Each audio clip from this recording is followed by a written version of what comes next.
Hello Year 10, going to do some videos on the chapter revision of chapter 8. Now this first one deals with questions 1, 2 and 3.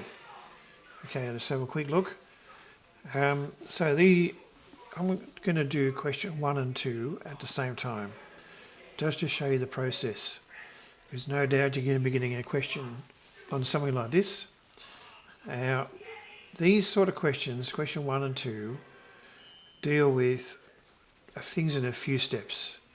So we've got to understand what's happening. Now, the first thing that I look at when I see a question like this is the first sentence, and it tells me the variable.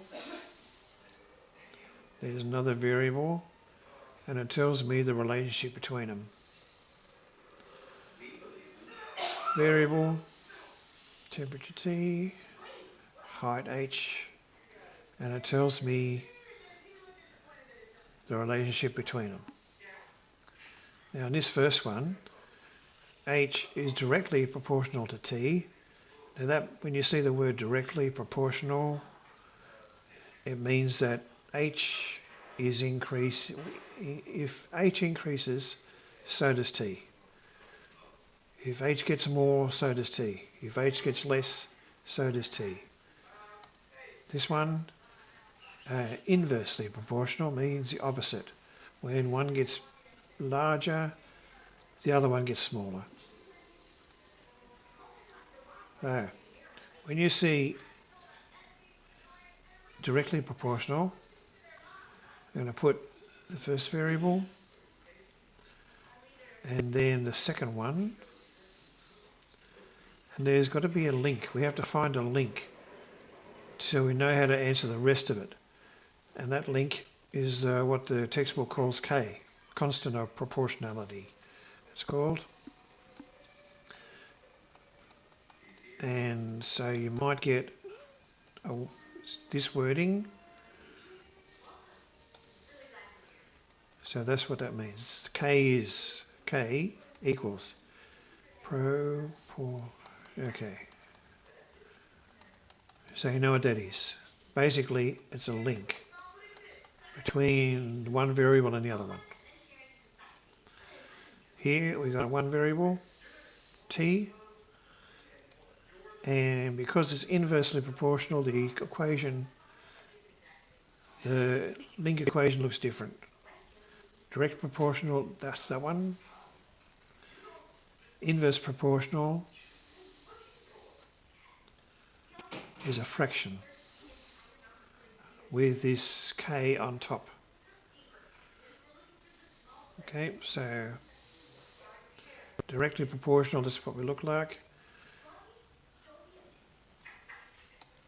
Inversely proportional, that's what it looks like. So that's already covered a fair bit. So we've got the first sentence, the two variables in there. This one's H and T. This one's T and H. This word question gives us actual name, temperature, height. This one doesn't give any names to it, but that doesn't matter. So then we've got the two variables, and it tells us directly proportional, inversely proportional. Okay, and whether it says direct, we do this. When it says inversely, we do this. That's important to see the difference. Okay, now, so that's the first sentence. The second one gives us a scenario. Now, sometimes the scenario is just like this. Sometimes the scenario looks like this. At 400, so I'll just go back. There's our scenario. The first one, when T equals 12, H equals 138. This one, at 400 metres above sea level, the temperature is 15 degrees. So there's our T. That's a bit hard to read. I might do a different colour. do a different colour. Do it in red. So that's the T and that's the H.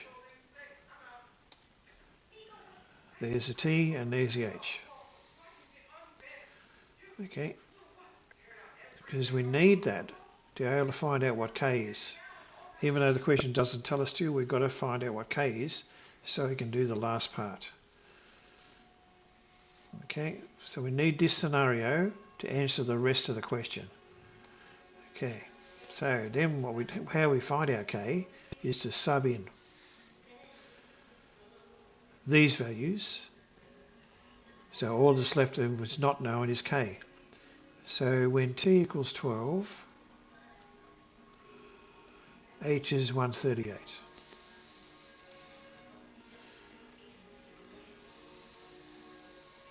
Or 12K.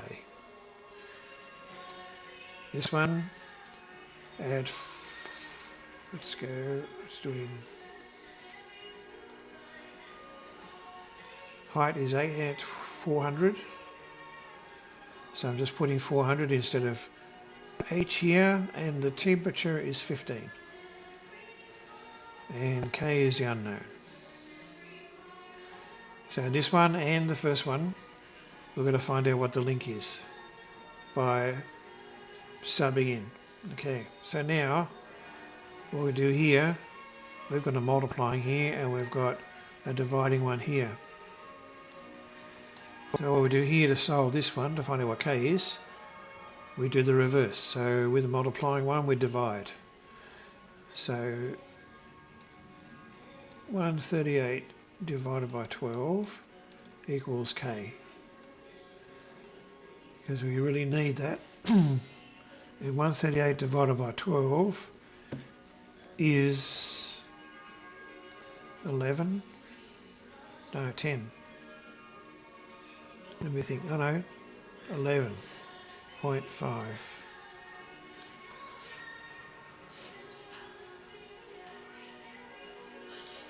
138 divided by 12, 11.5. Thank you. 11.5 equals K. We really need that to do this one. What's this case? Because that's the division one, we reverse it by multiplying.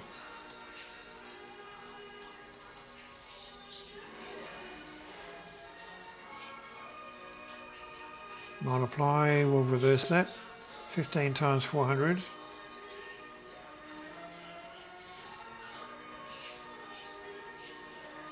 6,000. So 6,000 equals our K.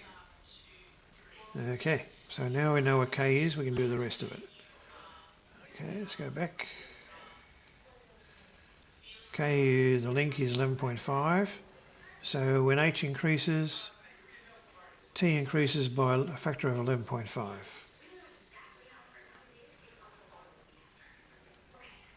When T increases, H is reduced by a factor of 6,000. Okay, let's go back. Now we've got here, we can do the last part. So steps so far. Two variables. It tells us a relationship with direct proportional.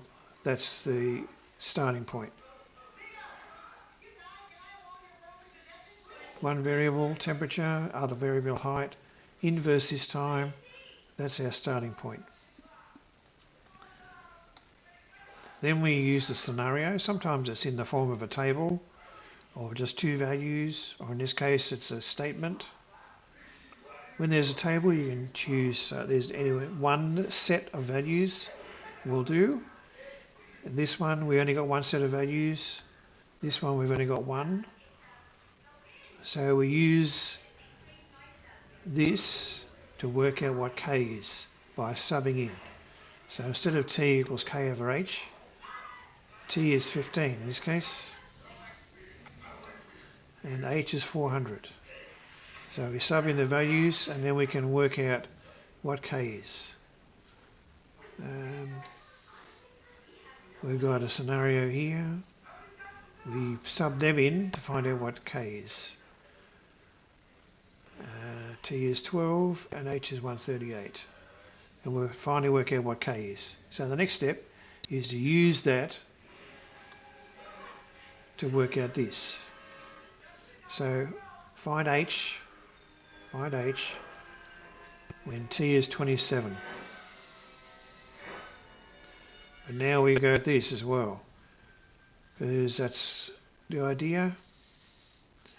11.5, I'll do it in red so you can see that's the k. Times. That'll give us what h is. So I'm just repeating this one now with a new scenario and using the k that we know. What's that equal?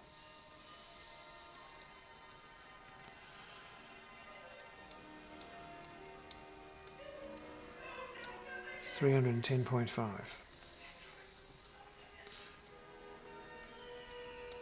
Now does that fit when t was only 12, h was 138. Now t's increased to 27, h has gone from 138 to 310. So t's increased, so h has as well. That's the answer to that question. This one, now we've got to find out, the last part is what is the temperature at 600 metres above sea level? What is T? Well, now we can put, well, what is T? And now we know what K is. It's the 6,000, so I'll put that instead over height is 600. That's the height, 600. And we use that, we can find out what the temperature is. Now that's 6,000 divided by 600, that's 10. Easy in this case, temperature's 10 degrees. And let's see if that works. We're fitting it in the scenario. When the height was 400, temperature's 15, so now the height is increased. So the temperature should go down. And it has. At 400 it was 15, and now at 600 is only 10. So height's increased, temperature's decreased. There we go. Okay, conversion graphs. Now this one, the question in the chapter revision is graph on example 4 of page 294, which is this one. Use the graph to convert part A Australian dollars to pounds. So I've got Australian dollars along here and pounds up here. So we want to start with the Australian dollars part at 70. Now when I had a look here, I realised I've got to know what the scale is too. From 60 to 80, there's no 70. But we've got 1, 2, 3, 4, 5 divisions, which means each little faint line here is 4. So 70's about there, in the middle. And so once we've found our spot, we go straight up. That's a bit off. You get the idea.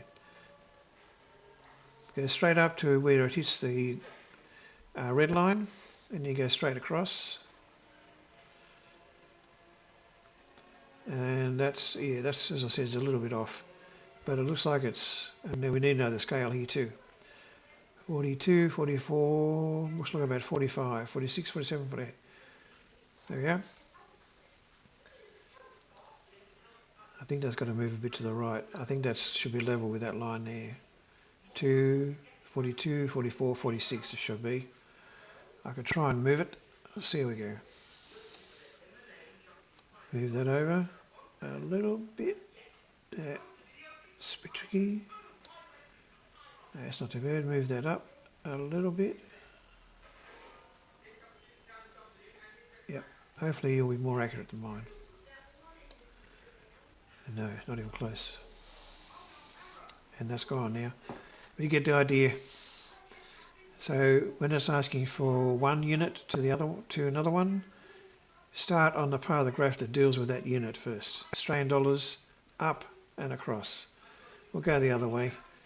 56 pounds to Australian dollars. So we start over here. Oh, there it is. 56 pounds.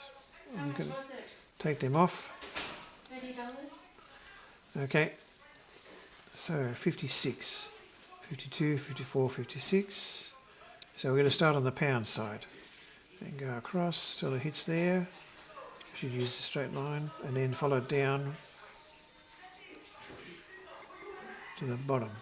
So we go in the opposite direction this time, and that looks like 84. So that's how you use a conversion graph. Thanks everyone.